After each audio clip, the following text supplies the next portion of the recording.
Hello guys, welcome to the deserving India. देखो, आज हम बात करेंगे एक बहुत ही इम्पोर्टेंट टॉपिक और एक बहुत ज़्यादा कन्फ्यूज़न जो रहता है Himalayan hill state regional council और हिमालयन रियासत प्रजामंडल। ये हिमालयन रियासत प्रजामंडल के इतने ज़्यादा काम रहे और Himalayan hill state regional council, तो मैं आपको आज क्या करूँगा, इसको बाइफरकेट करके बता दूंगा कि हिमालयन रियासत प्रजामंडल का जो आप क्या कर सकते हो मेंस के लिए एज वेल एज प्री के लिए किस तरीके से उसको याद कर सकते हो और Himalayan hill state regional council को आप किस तरीके से याद कर सकते हो। मेन डिफरेंस के बारे में यहाँ पर बात करेंगे।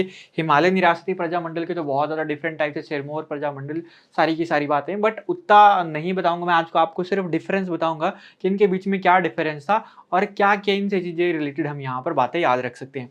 देखो, स्टार्ट करते हैं सबसे पहले हिमालयन रियासती प्रजामंडल के बारे में। अगर बात कही जाए तो इसको शॉर्ट में हम कहते हैं HRPM।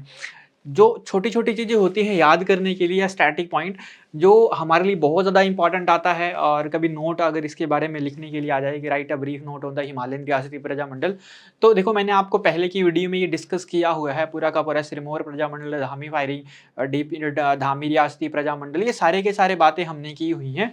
बट मैं आज आपको जो मेन जो इशू रहता है, जहाँ पर कन्फ्यूज़न होता है, उसको यहाँ पर मैं आपको बताने वाला हूँ। देखो, हिमालयनी रियासती प्रजामंडल के बारे में बात करेंगे और दूसरा हम बात करेंगे Himalayan hill state regional council के बारे में, जिसको हम किस नाम से जाते हैं, HHSRC, Himalayan hill state regional council.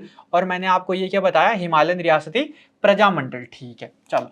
तो अब देखो, यहां पर हिमालयन रियासती प्रजामंडल के बारे में हम बात करते हैं। सबसे पहले देखो, सबसे पहले आप क्या लिख दो कि हिमालयन रियासत प्रजामंडल का बनी, ऑर्गेनाइज्ड इन दिसंबर 1939। ये ऑर्गेनाइजेशंस होती थी जो आपस में मिलकर क्या करती थी, सोशल एंड पॉलिटिकल रिफॉर्म करते थे। ठीक है, ये जो आपके एक ग्रुप होते थे, ग्रुप्स होते थे जो हिल एरिया में क्या करते थे, एक ब्रिटिशरों के खिलाफ ही उस टाइम पे, राजाओं के खिलाफ, या जो मोनोपोली जो क्रिएट की होती थी राजाओं ने, उसके अगेंस्ट ये काम करते थे। तो हिमालयन रियासती प्रजामंडल आप सबसे पहले याद रख लो कब ऑर्गेनाइज हुई, 1939 में। बट इसके बदले जब आपके पास Himalayan hill state regional council पूछेगा तो कब बनी थी, ये बनी थी 1946 में। आई होप दोनों के डेट्स आपको यहाँ पर बिल्कुल क्लियर हो गए होंगे कि हिमालयन रियासती प्रजामंडल तो बनी 39 में और Himalayan hill state regional council मैंने आपको क्या बताया, 1946 में। ठीक है, अब कहां पर ऑर्गेनाइज होती है, ये ऑर्गेनाइज होती है कहां पे, शिमला में। और अगर आपसे पूछे Himalayan hill state regional council कहाँ का हेडक्वार्टर था, इसका हेडक्वार्टर था कहाँ पे, शिमला में। दोनों का मतलब ये ऑर्गेनाइज शिमला में हुई और इसका हेडक्वार्टर कहां पर है, शिमला में। और इट वाज रिस्पॉन्सिबल, जो हिमालयन रियासत जो प्रजामंडल थी, ये रिस्पॉन्सिबल थी for the politic and social work in the hill state. मैंने यही बताया कि क्या काम करते थे, सोशल एंड पॉलिटिकल रिफॉर्म लाते थे। तो social and political works in the hill state, जो आपके पास सामाजिक और ये आपके पास जो राजनीतिक जो कार्य करते थे हिल एरियाज में, वो कौन करते थे, हिमालयन रियासती प्रजामंडल।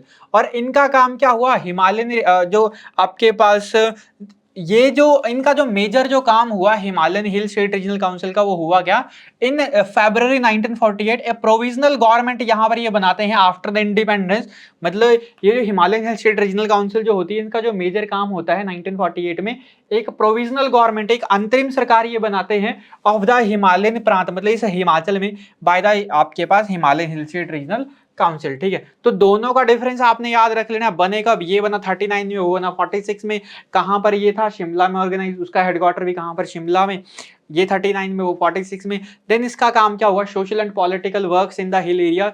और उस चीज का Himalayan hill state regional council का काम हुआ क्या कि इट एस्टैब्लिश द आपके पास interim government in the 1948 in Himalayan प्रांत। ठीक है, और इन हिली स्टेट, तो उनका काम हुआ आपके पास इंटरिम सरकार बनाने का और इनका काम हुआ पॉलिटिकल सोशल वर्क का। अब देखो, अब इनके पर्सन याद रख लो, activist associated with Himalayan Riyasati Prajamandal कौन थे, बहुत ज्यादा इंपॉर्टेंट, पंडित पदम देव। और पंडित पदम देव यहां पर बहुत ज्यादा इंपॉर्टेंट है, because of Pandit Padam Dev become the secretary of the Himalayan Riyasati Prajamandal. जब मैंने आपको पंडित पदम देव के बारे में बताया था, तो ये मैंने यहाँ पर मेजर यहाँ पर बात अंडरलाइन करवाई थी कि पंडित पदम देव को क्या बनाया जाता है, यहाँ पर सेक्रेटरी बनाया जाता है, किसका, हिमालयन रियासती प्रजामंडल का। ठीक है, और साथ साथ में पंडित घनश्याम सत्यदेव बुशहरी भागमल सोठा, ठीक है, देवीदास मुसाफिर यहाँ पर इसके क्या थे, मेंबर थे। और अगर यहां पर पूछा जाए कि देखो इंटरिम गवर्नमेंट जो बनती है, तो इसके प्रेसिडेंट जो बनते हैं, देखो सेक्रेटरी जो बनते हैं वो कौन बनते हैं आपके पास, पंडित पदम देव, हिमालयन रियासती प्रजामंडल के। और the president of the provisional government या इंटरिम गवर्नमेंट वाज पंडित शिवानंद रामूल। ठीक है, कहाँ से थे? सिरमौर से थे। ठीक है, अगर मेंस के लिए ये तैयारी कर रहे तो सिरमौर इतना इंपॉर्टेंट नहीं है, बट प्री के लिए बहुत ज्यादा इंपॉर्टेंट है। कई बार पूछ लेता है कि पंडित शिवानंद रामूल कहाँ से थे, तो वो थे आपके पास सिरमौर से। तो वहां के सेक्रेटरी बने पंडित पद्मानंद और आप पंडित पद्म देव, और यहाँ के जो प्रेसिडेंट बने वो कौन बने आपके पास? पंडित शिवानंद रामूल करके। एंड मेंबर यहाँ पर कौन थे? सदाराम चंदेल, पद्म देव एंड आपके पास मुकुंद लाल ना। पद्म देव यहाँ पर मेंबर थे और मुकुंद लाल यहाँ पर सुकेत से जो थे वो यहाँ करके यहाँ से क्या थे? इसके मेंबर थे। अब देखो हम बात कर रहे हैं किसके बारे में? Himalayan hill state regional council के ही बारे में। हिमालयन रियासती प्रजामंडल से अगर नोट आएगा छोटा सा लिखने के लिए तो इतना सफिशिएंट है। बाकी अगर और एक्सपेंशन चाहिए तो मैं आपको नेक्स्ट वीडियो में दे दूंगा। इससे पहले भी हमने ये डिस्कस किया हुआ है, सिरमौर प्रजामंडल, धामी रियासती प्रजामंडल, ये सारी की सारी चीजें हम डिस्कस कर चुके हैं। रियासती प्रजामंडल इतना सा ही बनता है। थोड़ा सा हिल स्टेट के बारे में यहाँ से क्वेश्चन बनते हैं Himalayan hill state regional council के बारे में, जो मैंने आपको बताया 46 48 की स्टोरी मैंने आपको बता दी। ठीक है, कि provisional government, president Shivanand Ramul, member इसके सदाराम चंदेल, आपके पास पंडित पद्मदेव और मुकुंद लाल करके सारे के सारे मेंबर बनते हैं। अब देखो यहां पर एक इनका और काम होता है, the leader of the provisional government क्या करते हैं? Met at Sunni. सुन्नी में ये सबसे पहले मिलते हैं कब? इन फरवरी 1948। और they started the movement to set up a full fledge province under the centre. मतलब उस टाइम पे देखो 1947 जब हम आज़ाद हुए थे तो उस टाइम पे ब्रिटिशरों ने क्या कहा था कि जो आपके पास जो भी कोई राजघराना है जो पाकिस्तान में मिलना चाहता है, पाकिस्तान के साथ जो इंडिया के साथ आना चाहता है वो इंडिया के साथ। ठीक है, तो एक तरीके से यहाँ के जो रिफॉर्मिस्ट या पॉलिटिकल एक्टिविस्ट जो होते हैं, ठीक है, वो क्या करते हैं? पॉलिटिकल लीडर जो होते हैं वो एक मूवमेंट चलाते हैं 1948 में अंडर द सेंटर।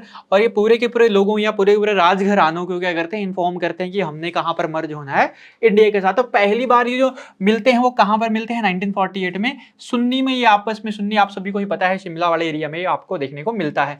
तो 48 में ये फुल फ्लेज स्टेट के लिए क्या किया जाता है? The leader of the provisional government कहां पर मिलते हैं? सुन्नी में मिलते हैं 1948 में। और ये स्टार्ट करते हैं movement to set up a full fledge province under the centre. ठीक है, और सुकेत को क्या किया जाता है? Chosen as its first target on 18 February 1948 और under the leadership of the Pandit Padma Dev यहाँ के क्या थे? लीडर थे। एक नॉन वायलेंट मार्च लॉन्च किया जाता है आपके पास सत्याग्रहियों के द्वारा सुकेत में। और इसी के टाइम पे जो 23 फरवरी में जो राजा यहाँ पर होता है मंडी आपके पास सुकेत का, लक्ष्मण सेन, ये रिक्वेस्ट करता है इंडियन गवर्नमेंट को to send an army to end dispute और एंड रिवोल्ट। मतलब यहाँ पर आपस में ये बहुत ज्यादा डिस्प्यूट हो जाता है राजा लक्ष्मण के साथ, है ना। लक्ष्मण सेन का सेन करके नाम होता है सुकेत के राजा का। बीच में कॉन्फ्लिक्ट होता है। बाद में ये क्या किया जाता है? यहाँ पर ये पंडित लक्ष्मण सेन को यहाँ पर बात करते हैं कि नहीं, आप यहाँ पर इंडिया के साथ मर्ज हो जाओ, मतलब हिमाचल के साथ मर्ज हो जाओ। देन फिर हिमाचल कहाँ पर? इंडिया के साथ। तो ये सारी की सारी बातें होती हैं। सेंट्रल गवर्नमेंट से आर्मी आती है और इस रिवोल्ट को यहाँ पर क्या किया जाता है? एंड किया जाता है। तो ये था मेन यहाँ पर किस किस का काम? हिमालयन रियासती प्रजामंडल का और Himalayan hill state regional council का। बहुत ही ब्रीफ में मैंने यहाँ पर आपको बताया हुआ है इसका डिफरेंस कि क्या क्या क्वेश्चन बनते हैं, और अगर आप मेन आंसर राइटिंग कर रहे हो तो क्या इनके बारे में लिख सकते हो। तो आई होप आपको आज का सेशन अच्छा लगा होगा, वीडियो अच्छी लगी होगी। जिसको वीडियो अच्छी लगी है एक बार वीडियो को कर दीजिए शेयर, चैनल को कर दीजिए सब्सक्राइब। मिलते हैं नेक्स्ट सेशन में, तब तक के लिए थैंक यू।